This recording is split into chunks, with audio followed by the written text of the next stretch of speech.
Standard English classes में आप सभी लोगों का स्वागत है। जैसे कि मैं सोचा हूँ कि आप लोगों को इंग्लिश के साथ साथ क्लास 9th 10th का मैथ भी प्रोवाइड कराऊँ।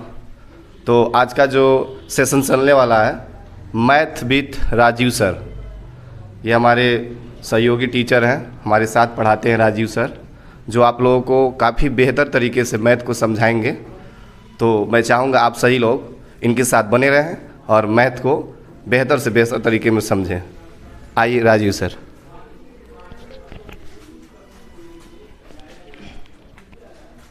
देखिए, आज का जो टॉपिक है, चैप्टर का नाम है, इसको इसमें लगा लीजिए, इसको ऐसे पकड़ के नहीं बोलना है आपको, ठीक है? इतना वीडियो काट दिया जाएगा, क्यों? हाँ चलिए, अब आप लोग पढ़ाइए। देखिए आज का जो चैप्टर है, हम लोग रेखा और कोण पढ़ रहे थे और इस रेखा और कोण में हम लोग समरूप के बारे में जानेंगे कि दो त्रिभुज जो है कब समरूप होते हैं और कब सर्वागसम होते हैं, क्या डिफरेंट होता है समरूप में और सर्वागसम में। जैसे एक दो त्रिभुज लेंगे हम, कोई भी दो त्रिभुज,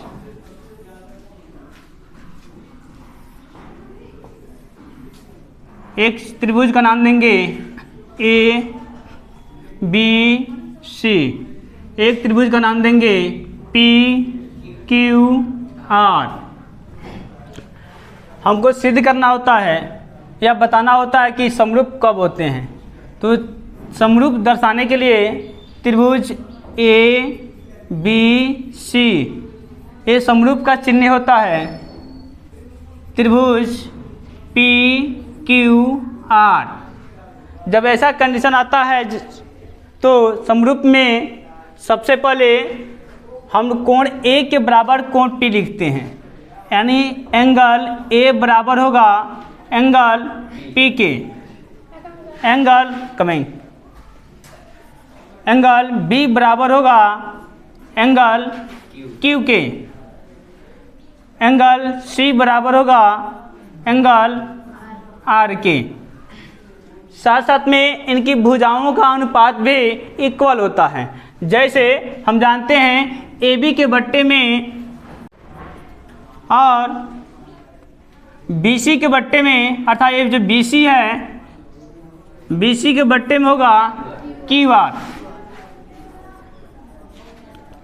और ए सी के बट्टे में, अर्थात ए सी के बट्टे में होगा पी आर, पी आर।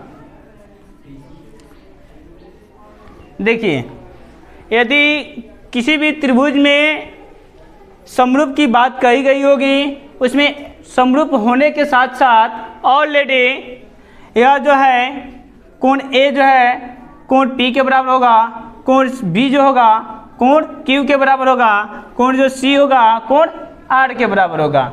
साथ साथ में उनके भुजाओं का अनुपात भी क्या होगा? बराबर होगा।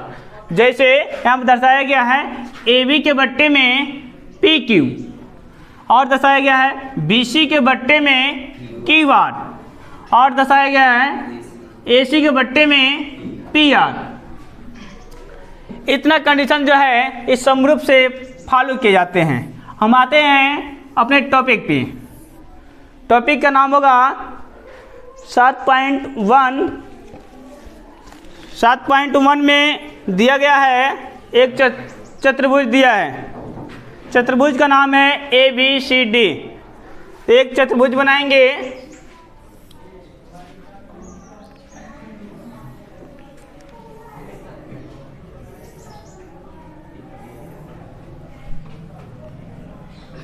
A B C D.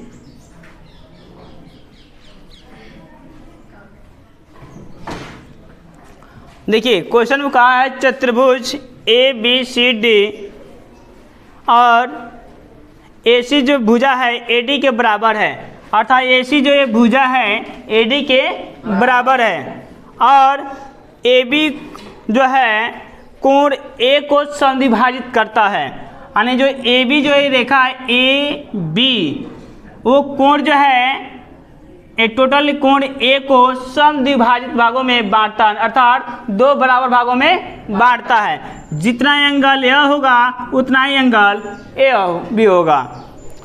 फिर कह रहा है दर्शाइए कि त्रिभुज ए बी सी सर्वागसम होगा त्रिभुज ए बी डी के। और फिर दिया है बी सी और बी डी के बारे में आप क्या कह सकते हैं। तो आएंगे इस क्वेश्चन को सॉल्व किया जाएगा। ये नोट कर लिए हैं? Yes sir. चलिए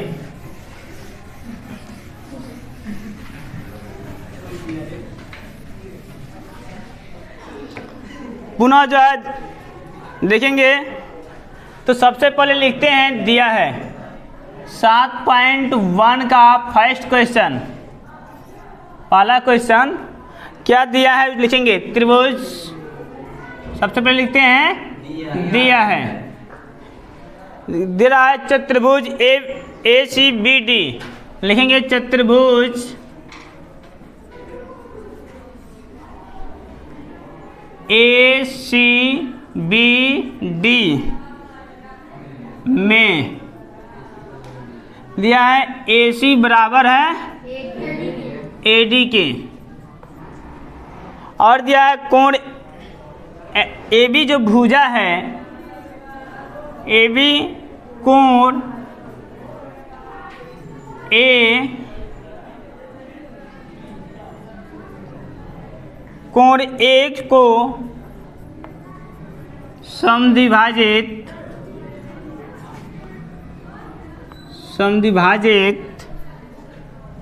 करता है।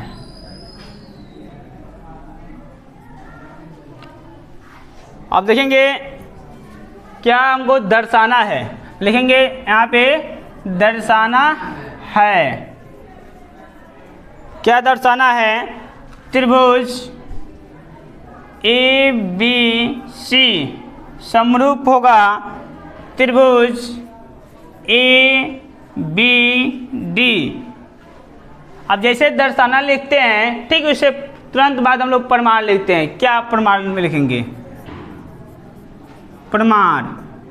प्रमाण में देखेंगे जो दर्शाना रहता है उसी रिकॉर्डिंग जो है वही त्रिभुज लेते हैं। जैसे त्रिभुज दिया है ए बी सी, तो समरूप को दर्शाना होता है तो हम लिखेंगे तथा त्रिभुज ए बी डी में।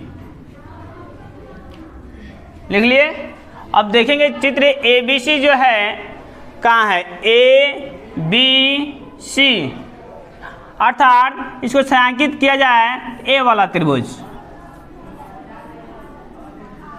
पुनः दिया है त्रिभुज A B D, A B D यानी नीचे वाला त्रिभुज दिखाई दिया। अब इसमें हम देखेंगे क्या जो है भुजा जो है उभयनिष्ठ दिया है कि नहीं दिया है।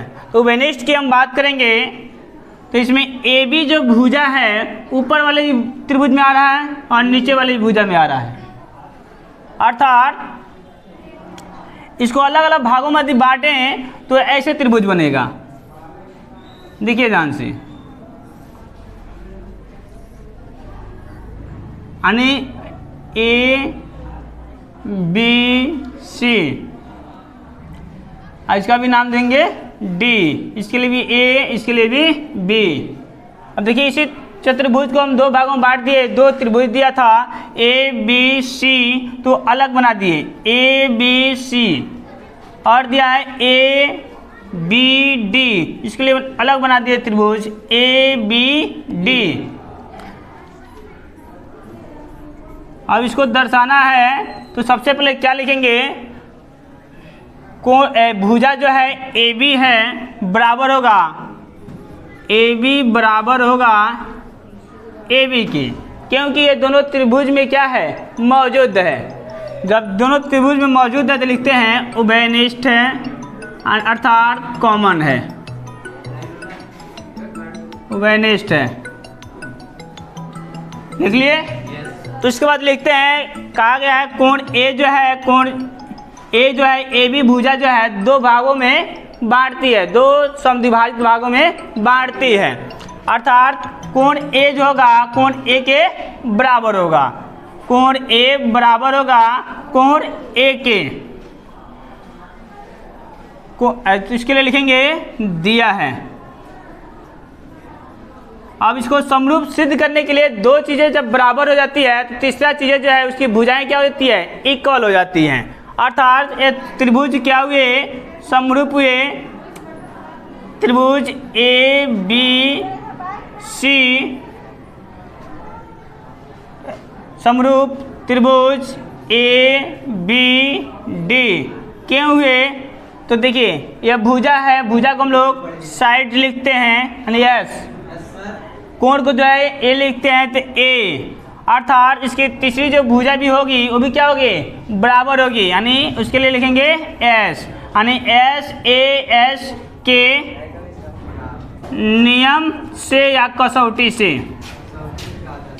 कसौटी यानी नियम का ही दूसरा नाम है कसौटी से या नियम से। जैसे सिद्ध करेंगे वैसे लिखेंगे प्रूव्ड दैट। समझ में आया आप लोगों को? पुनः इस क्वेश्चन को समझेंगे।